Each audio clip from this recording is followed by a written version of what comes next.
There's really nothing like spending time under the magnificent canopy of the night sky.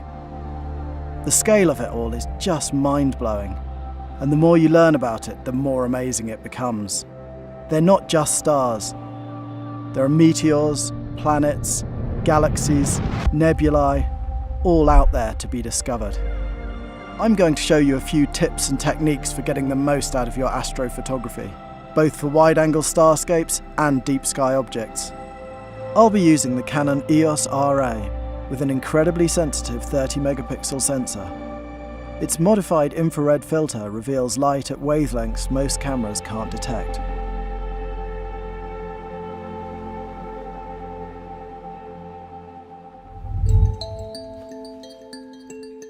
I've experimented with astrophotography techniques before, but tonight I'm going to push it to the next level using the features on the EOS Ra. My first tip to anyone wanting to try out night sky photography is that careful planning is key. The first thing I always check is the weather. You don't want cloudy skies because that will obscure the stars. And also wind can be a problem, shaking the camera when you're doing those long exposure shots. You also want to have a look at the phase of the moon. I try to avoid a week either side of full moon because that really bright moonlight can easily overpower the dim light from the stars. I've come to Calar Alto in southern Spain. We're at 2,200 meters above sea level here, so we're well away from sources of light pollution. And as you can see from the observatories behind me, we've come to the right spot. I'm scouting around, much as I would for any landscape photography, looking for great composition with some good foreground. But I need to factor in my astronomical features of interest, in this case the Milky Way core. The core is the centre of our galaxy, and it's the brightest and most colourful part of the Milky Way. There are plenty of apps out there that use augmented reality to show you where celestial objects will be at any given time. And don't forget, this will vary according to your location and the time of year. The app's telling me that at 9 o'clock tonight, the Milky Way core is going to be just nicely on the right-hand side of my frame, just behind the observatory, so that's just what I'm looking for.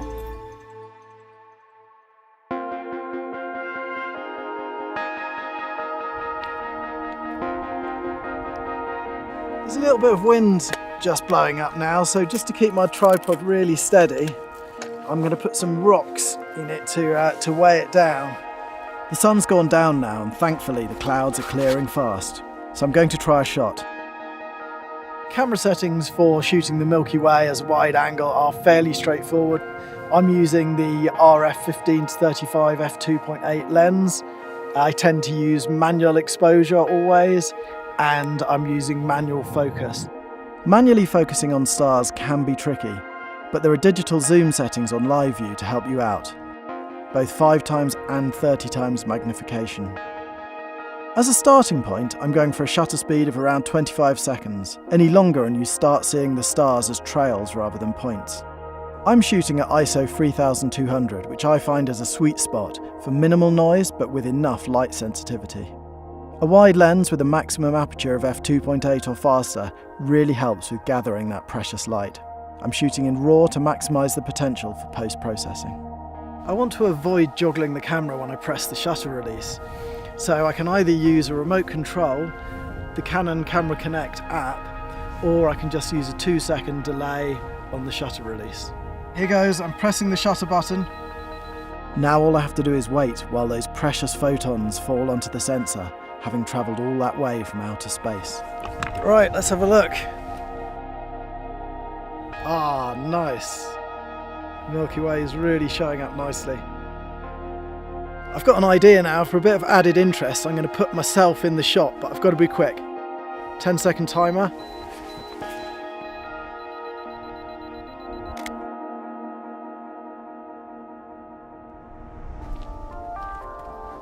Getting some motion into shots is the logical progression from wide-angle single-frame astrophotography. Because it's a slow process, many people aren't aware that owing to the Earth's rotation, the stars appear to move across the sky, rising in the east and setting in the west, just like the sun.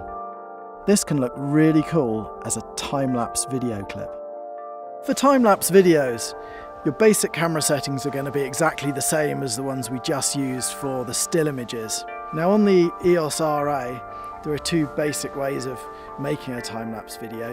You can use the inbuilt time-lapse mode in the camera and that will produce a ready-made 4K video file. Or you can use a timer remote working as an interval timer to get a series of raw images you can work on your computer, process them and then put them together as a video file on the computer. In time-lapse movie mode, I'm using a resolution of 4K, an interval of 30 seconds between shots, 300 shots, and it's now telling me that I'll get 12 seconds of playback for a recording time of about 2.5 hours. Right, while the time lapse is running, I'm going to get some shelter and have a brew.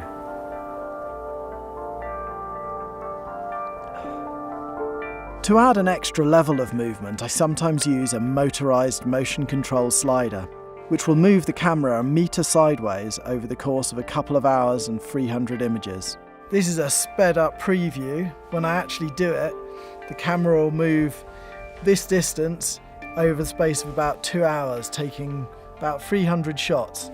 So that will give me about a 10-second playback with the Milky Way moving and the camera moving across the ground. If you want to really delve into the hidden secrets of the universe, you're going to need a longer lens or a telescope. For deep sky astrophotography, I'm not so bothered about the landscape features. I just want to be able to see as much sky as possible, so I've moved location slightly. Using long lenses or telescopes comes with its own challenges. Because many of the deep sky objects are very dim, we have to use long exposure times. And that means that the Earth's rotation causes our stars to form into long streaked lines. Now to help us with this, there's a very clever device called an equatorial mount. I've got one here. It's essentially a motorised tripod head that compensates for the Earth's rotation and should give us nice, crisp, round stars. It's worth really taking your time with the polar alignment of the equatorial mount. And once you've done that, the camera will track celestial objects very accurately as they move across the sky, giving you pin-sharp images. In order to set up the equatorial mount perfectly, you need to align its main axis to the axis of the Earth, and this essentially means you're pointing the axis of rotation of the equatorial mount directly at the pole star if you're in the northern hemisphere. You can mount a variety of different lenses on the equatorial mount depending on the subject matter you're most interested in. To achieve the maximum magnification, I can use a telescope. The principles are still the same, it's just a very big lens. I'm using the same equatorial mount and focusing manually. The EOS RA fits on the back with an adapter. Now it's all calibrated and set up, I'm going to find something exciting. Let's take a look at the Andromeda Galaxy. This is one of the most distant objects you can see with the naked eye. But with the naked eye, it just looks like a faint blurry star. However, a 60-second exposure with this 400mm lens reveals it in its full glory. I'm using a remote shutter release and shooting a 60-second exposure at ISO 3200. Moment of truth, let's see if that worked. Wow! That is absolutely stunning. A perfect spiral galaxy. That is definitely the biggest and furthest object I've ever photographed. It's 2.5 million light years away. So we're seeing it as it was 2.5 million years ago, before there were even modern humans on the Earth. After shooting these light frames, I'm also going to shoot some dark frames with the lens cap on. Later on, I can use specialist astrophotography software to stack a set of light frames and combine them with the dark frames to enhance image detail and reduce image noise. I want to look for a nebula now. Nebulae are huge, swirling clouds of gas where stars are born. One of the most impressive nebulae visible at the moment is the Orion Nebula. Again, I'm going for a 60-second exposure at ISO 3200. Well, that 60-second exposure is now finished, and I'm going to take a look at what we've got. Ah, that's fantastic. You really get a sense that that's a huge 24 light year across swirling mass of gas. It's the birthplace of stars, and we're getting really rich colours out of it. I can see purples and pinks and reds, and of course the EOS RA is letting about 4 times more of that infrared light through, so we're really getting a much richer picture than we would with other similar cameras. Seeing for myself what's out there and usually hidden to the naked eye, astrophotography has given me a new perspective on the mysteries of the night sky, and I'm really pleased with the images I've got from the EOS RA.